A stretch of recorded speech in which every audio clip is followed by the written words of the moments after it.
श्रद्धा murder case से जुड़ी हुई इस वक्त की बड़ी खबर आपको बताते हैं। श्रद्धा का एक और चैट अब सामने आ गया है और इस चैट में अस्पताल में भर्ती होने की बात कही जा रही है। इस चैट में कुछ डॉक्यूमेंट भेजने की बात कही जा रही है। एक और चैट श्रद्धा मर्डर केस में, जो कि गुत्थी सुलझाने की तरफ एक और कड़ी हो सकता है। क्या कुछ हो रहा था? क्या इस रिश्ते में सब कुछ सामान्य था या नहीं?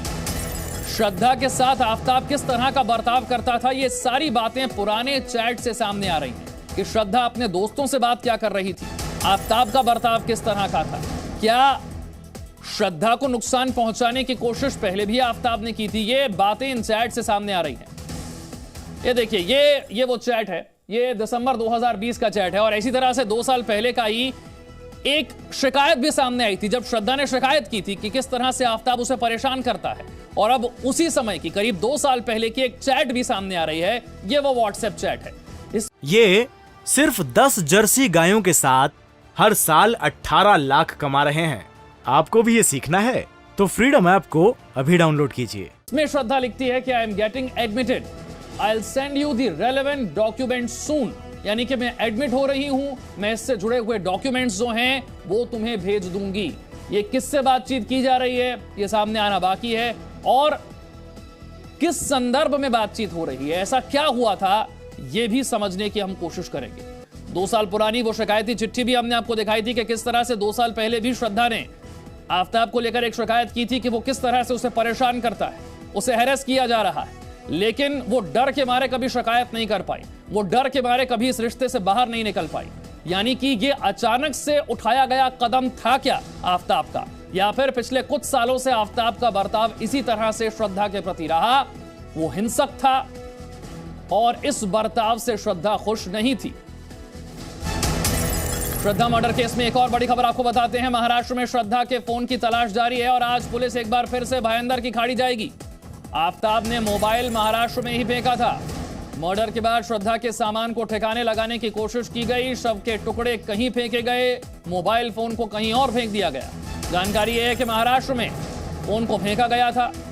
भायंदर की खाड़ी में पुलिस एक बार फिर से जाएगी, श्रद्धा के फोन की तलाश एक बार फिर से की जाएगी। कई अहम जानकारियां फोन से मिल सकती हैं, लेकिन अब तक श्रद्धा का फोन बरामद नहीं हो पाया है। श्रद्धा हत्याकांड की जो जांच है वो किस तरह से तेज की जा रही है, किस तरह से एक टीम शव के टुकड़े और हड्डियां ढूंढने में लगी है, खोपड़ी की तलाश कर रही है, किस तरह से आफताब के परिवार का पता लगाया जा रहा है, किस तरह से श्रद्धा के फोन को तलाश किया जा रहा है, ये जानकारी हम आप तक पहुंचा रहे हैं। और एक और बड़ी खबर यह है कि कल पॉलीग्राफी टेस्ट के दौरान आफताब को कई बार छींकें आई, जिसके चलते पूछे गए सवालों की रिकॉर्डिंग अच्छे तरीके से नहीं हो पाई। इसीलिए कल का सेशन जो था वो पॉलीग्राफी टेस्ट का, वो अधूरा रह गया था। एफएसएल सूत्रों का कहना है कि कल के सेशन को कंसीडर ही नहीं किया जा सकता। कल जो सेशन हुआ पॉलीग्राफी टेस्ट का, उसे कंसीडर ही नहीं किया जा सकता। इसीलिए आज आफताब को दोबारा पॉलीग्राफी टेस्ट के लिए बुलाया गया है। हालांकि आफताब के पॉलीग्राफ टेस्ट का आज दूसरा दिन है, आज फिर पूछताछ होगी। कल भी 9.5 घंटे तक दिल्ली के एफएसएल में आफताब का पॉलीग्राफ टेस्ट हुआ था, लेकिन अब इसे नए सिरे से किया जाएगा। जिस श्रद्धा हत्याकांड ने देश को दहला दिया, उसके गुनहगार का सच सामने लाने के लिए सबसे बड़ा टेस्ट चल रहा है। गुरुवार को दिल्ली की रोहिणी में फॉरेंसिक साइंस लेबोरेटरी यानी एफएसएल में आफताब पूनावाला का पॉलीग्राफी टेस्ट हुआ। करीब 9.5 घंटे तक आफताब से सवाल जवाब किए गए, लेकिन जिस हत्याकांड का खुलासा होने में ही 6 महीने लग गए, उसकी साजिश की तह तक पहुँचने के लिए शायद ये वक्त कम था। इसलिए पॉलीग्राफी टेस्ट आज भी जारी रहेगा। देखिए, जो टेस्ट है वो जारी है, इसके अलावा कोई जानकारी शेयर नहीं की जा सकती। जी, क्या कब तक चलेगा ये डिपेंड करेगा कि क्या कंडीशन है, कितनी लेंथ है। तो क्या दोबारा भी बुलाया जाएगा तीसरे राउंड के हो लिए? सकता है, सेशन साइंटिफिक सेशन है, it may be carry forward. Polygraphy test की प्रक्रिया मंगलवार को ही शुरू कर दी गई थी, जब इसका प्रारंभिक सत्र हुआ था। गुरुवार को दिल्ली पुलिस टीम मेहरौली थाने से आफताब को लेकर फॉरेंसिक लैब के लिए निकली, तो मीडिया के कैमरे उसका इंतजार कर रहे थे। सूत्रों के मुताबिक पॉलीग्राफी टेस्ट के दौरान पूछे जाने वाले सवालों की लिस्ट जांच अधिकारी ने विशेषज्ञ डॉक्टरों को सौंप दी, जिसके बाद हर सवाल पर आफताब की मॉनिटरिंग शुरू हो गई। आफताब के हर जवाब के साथ उसके ब्लड प्रेशर, धड़कन और नब्ज के उतार चढ़ाव और मनोविज्ञान पर विशेषज्ञों की नजर टिक गई। पॉलीग्राफी टेस्ट से पहले आफताब का पीएटी टेस्ट यानी साइकोलॉजिकल एनालिसिस यानी मानसिक विश्लेषण किया गया। ये टेस्ट इसलिए भी जरूरी था क्योंकि इतना संगीन गुनाह करने के बावजूद आफताब को किसी तरह का पछतावा नहीं है। वो शुरू से ही काफी सामान्य व्यवहार कर रहा है, बिल्कुल शांत और बेफिक्र नजर आ रहा है। मंगलवार को जब उसे पॉलीग्राफी के प्री सेशन के बाद एफएसएल से ले जाया जा रहा था, तब भी आफताब रिलैक्स्ड और बेपरवाह दिखा। जांच अधिकारियों को आफताब के इसी आत्मविश्वास से शक होना शुरू हुआ और वो ये मानने के लिए मजबूर हो गए कि आफताब के किसी भी बयान पर आंख मूंदकर भरोसा नहीं किया जा सकता। इसी वजह से श्रद्धा हत्याकांड की जांच कर रही पुलिस ने कोर्ट से उसके नार्को टेस्ट और पॉलीग्राफी टेस्ट की इजाजत मांगी और इजाजत मिलते ही पॉलीग्राफी टेस्ट की तैयारी शुरू कर दी गई। कब होगा? इन सभी टेस्टों के जैसा बताया गया था कि 1 वीक का टाइम लगता है, तो वो प्रोसेस सारे शुरू कर दिए गए। आफताब का नार्को टेस्ट कब होगा, ये इस बात पर भी निर्भर कर सकता है कि वो इस टेस्ट के लिए मेडिकली फिट है या नहीं। उसके लिए कुछ टेस्ट की जरूरत होती है कि मेडिकली फिटनेस है या नहीं है, तो प्री मेडिकल टेस्ट, और ये टीम जो एक कंप्लीट टीम है वो डिसीजन लेगी कि नार्को कब किया जाए। पॉलीग्राफी टेस्ट के बाद नार्को टेस्ट की प्रक्रिया लंबी है। अगर जरूरी हुआ तो रिमांड खत्म होने के बाद न्यायिक हिरासत में भी आफताब का नार्को टेस्ट हो सकता है। ब्यूरो रिपोर्ट, जी मीडिया। दिल्ली पुलिस को श्रद्धा की हत्या के आरोपी आफताब के खिलाफ बड़ा सबूत मिला है। पुलिस ने 5 चाकू बरामद कर लिए, जिनका इस्तेमाल करते हुए आफताब ने श्रद्धा के शव को कई टुकड़ों में काटा था। वो चाकू अब बरामद कर लिए गए हैं। पिछले कई दिनों से हथियार की तलाश की जा रही थी कि वो कौन सा हथियार था जिससे शव के टुकड़े किए गए। अब पुलिस ने 5 चाकू बरामद कर लिए हैं, जिससे शव के 35 टुकड़े किए गए थे।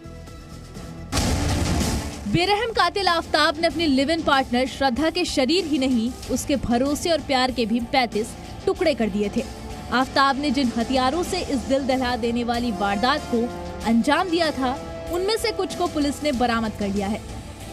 सूत्रों के मुताबिक दिल्ली पुलिस ने 5 बड़े चाकू बरामद किए हैं, जिनका इस्तेमाल आफताब ने श्रद्धा के शव के टुकड़े करने में किया था।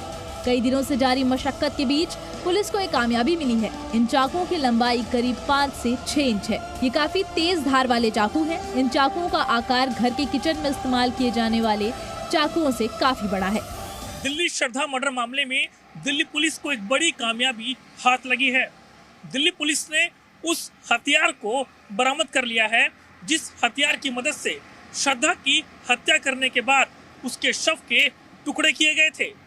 जी हाँ, दिल्ली पुलिस ने 5 बड़े चाकू बरामद किए हैं। आरोपी आफताब ने पुलिस को बताया कि ये वो बड़े चाकू हैं जिनकी मदद से श्रद्धा की शव के टुकड़े किए गए थे। हालांकि पुलिस ने अभी इस बात का खुलासा नहीं किया है कि हथियार कहां से मिले। आरोपी आफताब ने पुलिस को बताया कि श्रद्धा के शव के टुकड़े करने के लिए आरी और बड़े चाकुओं का इस्तेमाल किया था। पुलिस को अभी उस आरी की तलाश है, जिससे श्रद्धा के शव काटने की बात आफताब ने पुलिस से पूछताछ में मानी थी। जांच अधिकारी अभी भी ये जानने की कोशिश कर रहे हैं कि आफताब ने वो आरी कहां छुपाई या फेंकी। श्रद्धा मर्डर केस के सबूतों की तलाश में पुलिस दिल्ली से मुंबई तक छानबीन कर रही है। इसी सिलसिले में दिल्ली पुलिस की एक टीम मुंबई के पास भायंदर में समंदर में उतरी। सूत्रों के मुताबिक आफताब ने पूछताछ में पुलिस को बताया था कि उसने श्रद्धा का मोबाइल फोन और कुछ अन्य सबूत इसी जगह पानी में फेंका था। आफताब ने कबूल किया था कि 18 मई को श्रद्धा की हत्या के बाद जब वो मुंबई आया था, तब उसने इन सबूतों को नष्ट किया था। आफताब को उसके संगीन गुनाह की सजा दिलाने के लिए ठोस सबूतों की तलाश है। इसके लिए श्रद्धा का मोबाइल फोन बरामद होना जरूरी है। बताया जाता है कि श्रद्धा के मोबाइल फोन में एक ऐसा वीडियो था जिससे उसकी जिंदगी बच सकती थी। आशंका है कि ये वीडियो भी आफताब के हाथ लग गया था। पुलिस अब आफताब की बताई जगह पर समंदर में फोन की तलाश कर रही है, लेकिन गहरे पानी में इतने लंबे समय बाद मोबाइल फोन को बरामद करना पुलिस के लिए आसान नहीं होगा। श्रद्धा मर्डर केस में पुलिस ने अब तक जिन धाराओं में केस दर्ज किया है, वो है धारा 365 अपहरण, धारा 302 मर्डर और धारा 201 सबूत मिटाना। सूत्रों के मुताबिक अब पुलिस सेक्शन 120B यानी आपराधिक साजिश की धारा भी जोड़ सकती है। हालांकि आफताब ने पूछताछ में दावा किया है कि उसने हीट ऑफ द मूवमेंट यानी तात्कालिक आवेश में आकर श्रद्धा की हत्या की, लेकिन सूत्रों के मुताबिक अब तक की तहकीकात के बाद पुलिस को आफताब के दावों पर यकीन नहीं है। हत्या से पहले आफताब ने श्रद्धा के साथ मारपीट की थी, उसके टुकड़े टुकड़े करने की धमकी भी दी थी। इसलिए आफताब की हिस्ट्री को देखते हुए पुलिस को यह आपराधिक साजिश का मामला लगता है। दिल्ली पुलिस ने इस केस में अब तक 17 लोगों के बयान दर्ज किए हैं। ब्यूरो रिपोर्ट, जी मीडिया।